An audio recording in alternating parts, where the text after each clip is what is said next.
sarong. Ongkos bisa sarong ini. Siapa sekali? Lucu.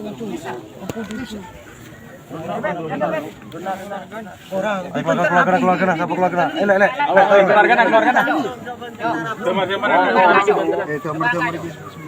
Angka ada Keluarga Pak, keluarga. Dibentar tadi. Nom itu agak pinter tadi ke.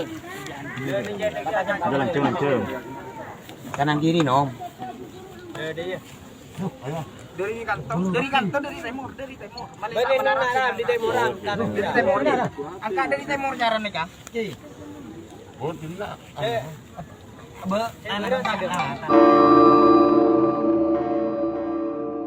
Dua warga Dusun Ragang, Desa Tlanakan, Kecamatan Tlanakan, Kabupaten Pamekasan, Madura, Jawa Timur. Keduanya terlibat carok hingga memakan korban jiwa. Insiden ini terjadi pada hari Rabu 17 Juli 2024. Keduanya masih ada hubungan kerabat atau saudara sepupu. Kronologinya, Rahem dan Alim adalah saudara sepupu, yang pada saat kecil mereka adalah saudara yang dekat. Karena adat masyarakat Madura yang sesungguhnya sangat menghormati saudara, mereka rukun hingga usia tua. Namun, di usia mereka kerukunannya terganggu oleh perilaku Rahem yang sempat berhubungan dengan istri Alim beberapa tahun silam. Sebenarnya masalah ini masih bisa diselesaikan dengan kekeluargaan. Mereka pun berdamai. 9 bulan sebelum kejadian carok ini terjadi, istri Alim yang pernah bermain dengan Rahem diketahui menghilang. Diduga dia ikut lelaki lain. Hal ini sebenarnya makin mempererat lagi hubungan saudara sepupu itu karena hilangnya istri Alim tak ada sangkut pautnya dengan Rahem. Beberapa hari sebelum kejadian carok ini, Alim menemui anaknya. Alim menguatkan anaknya yang sedang bersedih karena si anak juga bernasib sama. Dia ditinggal minggat oleh istrinya. Alim pun menduga hal itu akibat ulah laki-laki lain. Dia terus berusaha menenangkan anaknya yang terus bersedih, hingga beberapa kali si anak terlihat menangis. Dan saat itu si anak sempat bertanya ke si Alim tentang kronologi ibunya yang minggat 9 bulan lalu. Si Alim saat itu susah untuk menjawab, kalaupun dia menjawab, itu adalah jawaban yang terlalu dipaksakan. Namun, pertanyaan ini terus menghantui pikiran si Alim. Alim terus mengingat tentang istrinya dan ingatannya sampai masuk ke kelakuan tak baik istrinya yang pernah bermain dengan sepupu Alim, yaitu Rahem. Alim tak bisa mengendalikan pikirannya, terlebih dia melihat keluarga hancur sampai ke anak-anaknya, sedangkan sepupunya masih baik-baik saja. Emosinya terus meledak-ledak hingga akhirnya dia memutuskan untuk pergi ke rumah Rahem pada tanggal 18 Juli 2024. Pada saat itu, Alim tidak membawa senjata karena sepertinya dia tidak ada niatan untuk carok dengan sepupunya, tapi setibanya di rumah sepupunya, cekcok mulut pun terjadi. Sepupunya yang tidak tahu Alim ini kenapa, dia langsung tersinggung dan meladeni cekcok tersebut, hingga akhirnya Rahem si sepupu Alim ini kalah dalam cekcok tersebut. Dia menantang Alim dan masuk ke rumahnya untuk mengambil pisau.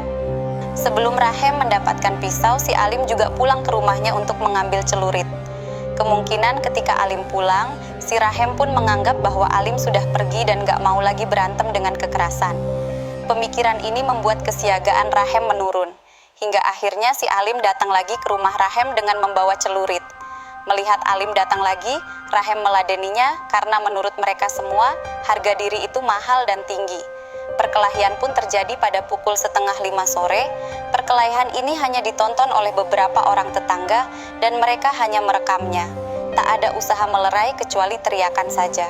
Mungkin pada saat itu tak ada lelaki, atau mungkin juga termasuk adat bahwa yang tak bersangkutan tak boleh ikut campur.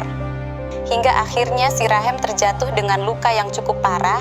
Si Alim terus mengayunkan celuritnya dengan santai di depan warga yang melihatnya. Kejadian ini tepat di depan rumah korban.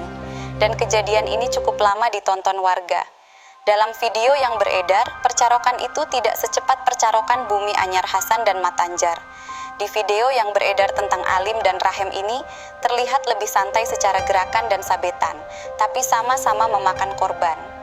Setelah Rahem meninggal, pelaku Alim sempat menghilang entah kemana, diduga memang bersembunyi atau disembunyikan dahulu sebelum akhirnya diamankan polisi. Sedangkan jasad Rahem masih tinggal di TKP hingga hari pun gelap, tapi rekaman terus berlangsung. Hingga akhirnya polisi datang, Kapolsek Tlanakan bersama anggota mendatangi TKP. Petugas lalu mengevakuasi korban ke rumah sakit, mengumpulkan barang bukti dan keterangan saksi, serta mengamankan pelakunya Alim. Sebelumnya tentang Carok lainnya pernah viral bernama Carok Patemon. Disebutkan menggunakan bahasa Madura, kejadian itu terjadi di Patemon. Tak sedikit warganet yang ada di grup WhatsApp mengarah pada desa Patemon, Kecamatan Tanah Merah, Bangkalan. Dikronologikan si wanita berpamitan ke suaminya pergi ke acara yasinan, lalu diiyakan oleh sang suami. Namun kemudian dibuntuti oleh suaminya, ternyata pergi berhubungan dengan laki-laki simpanannya, pasangan itu langsung dihabisi oleh suami si wanita. Ketika dikonfirmasi kepada Kasat Reskrim Polres Bangkalan AKP, Heru Cahyo Seputro mengatakan, rekaman video dua sejoli bersimbah darah tersebut bukan terjadi di Desa Patemon, Kecamatan Tanah Merah, Bangkalan. Diduga video itu terjadi di luar Bangkalan, namun diberi suara seakan-akan terjadi di Patemon, kata Heru, sapaan akrab Heru Cahyo Seputro. Beberapa netizen ada yang bilang bahwa itu di sebuah desa bernama Patemon yang ada di Jember, terlihat logat bicaranya memang seperti orang Jember. Namun semua itu masih minim klarifikasi.